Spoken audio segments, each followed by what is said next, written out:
നമസ്കാരം. ഉക്രൈനിലെ യുദ്ധം 4ാം വർഷത്തിലേക്ക് കടക്കുമ്പോൾ ലോകം പതുക്കെ ഒരു സത്യം തിരിച്ചറിയുകയാണ്. ഇനി ഇതൊരു വെറും യുദ്ധവാർത്ത മാത്രമല്ല. യുദ്ധത്തിന്റെ തുടക്കകാലത്ത് റഷ്യ ഇറാൻ ബന്ധം വെറുമൊരു നയതന്ത്ര സൗഹൃദം മാത്രമായിരുന്നു. അങ്ങനെയാണ് പലരും അതിനെ കണ്ടതും പരസ്പരം കൈകൊടുത്തു നിന്നതും രണ്ട് രാജ്യങ്ങളും. എന്നാൽ ഇന്ന് ആ ചിത്രം പൂർണ്ണമായി മാറിയിരിക്കുകയാണ്.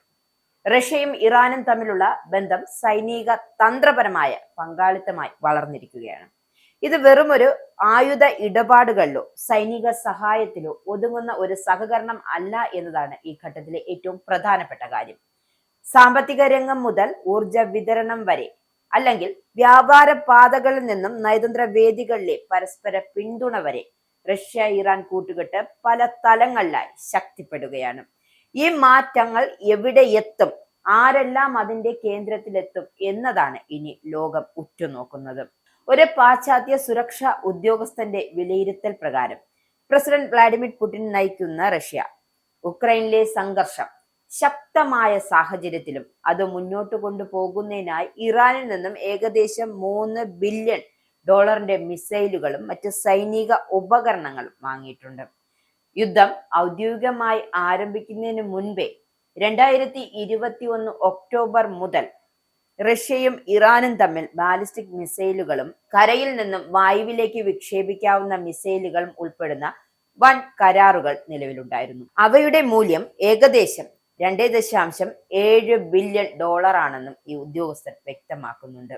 ഈ കരാറുകളുടെ ഭാഗമായി 100 കണക്കിന് ഫാത്ത് 316 ഹസ്വ ബാലിസ്റ്റിക് മിസൈലുകളും അതിനു പുറമെ ഏകദേശം 500 മറ്റ് ഹ്രസ്വദൂര ബാലിസ്റ്റിക് മിസൈലുകൾ, കൂടാതെ വിമാന വിരുദ്ധ പ്രതിരോധ സംവിധാനങ്ങളുമായി ബന്ധപ്പെട്ട 200-ലേറെ ഉപരിതല വായു മിസൈലുകൾ എന്നിവ റഷ്യ സ്വന്തമാക്കിയതായാണ് വിലയിരുത്തൽ.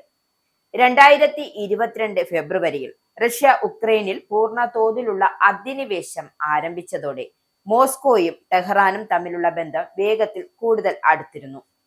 ഈ യുദ്ധം റഷ്യക്കെതിരെ വ്യാപകമായ പാശ്ചാത്യ ഉപരോധങ്ങൾക്കാണ് വഴിവെച്ചത്. ശീതയുദ്ധത്തിനു ശേഷം പാശ്ചാത്യ ലോകവുമായുള്ള ക്രെംലിന്റെ ഏറ്റവും കടുത്ത ഏറ്റുമുട്ടലായി ഇത് മാറുകയും ചെയ്തു. ഈ സാഹചര്യത്തിലാണ് ഇറാനിൽ നിന്നുള്ള ആയുധ വിതരണങ്ങൾ റഷ്യക്ക് നിർണായകമായ പിന്തുണയായി മാറിയത്. വിലയിരുത്തലുകൾ അനുസരിച്ച് മിസൈലുകൾ മാത്രമല്ല, ദശലക്ഷക്കണക്കിന് വെടിക്കോപ്പുകളും ഷെല്ലുകളും ഇറാൻ ഇതിനകം റഷ്യക്ക് കൈമാറിയിട്ടുണ്ട്. കൂടുതൽ ഉപകരണങ്ങൾ ഇനിയും എത്തുമെന്നാണ് പ്രതീക്ഷിക്കുന്നത്. എന്തായാലും ഇതുവരെ പുറത്തുവരുന്ന കണക്കുകൾ റഷ്യ ഇറാനിൽ നിന്നും വാങ്ങിയ ആയുധങ്ങളുടെ മുഴുവൻ മൂല്യവും പ്രതിനിധീകരിക്കുന്നില്ലെന്നും വിദഗ്ധർ ചൂണ്ടിക്കാട്ടുന്നു. എന്തായാലും 2023 തുടക്കത്തിൽ ഒപ്പുവെച്ച $1.75 ബില്യൺ മറ്റൊരു കരാറിന്റെ ഭാഗമായി ഗെരാൻ 2 എന്ന പേരിൽ റഷ്യയിൽ ആഭ്യന്തരമായി നിർമ്മിക്കുന്ന ഷാഹദ് 136 കാമിക്കാസെ ഡ്രോണുകൾ ഇവ നിർമ്മിക്കാൻ ആവശ്യമായ സാങ്കേതിക വിദ്യയും ഇറാൻ കൈമാറിയിരുന്നു. ഉക്രൈനിലെ ഖാർക്കിവ് പോലുള്ള നഗരങ്ങളിൽ കണ്ടെത്തപ്പെട്ട ഈ ഡ്രോണുകളുടെ അവശിഷ്ടങ്ങൾ റഷ്യ ഇറാൻ സൈനിക സഹകരണത്തിന്റെ തെളിവായി പാശ്ചാത്യ ലോകം ചൂണ്ടിക്കാട്ടുന്നു.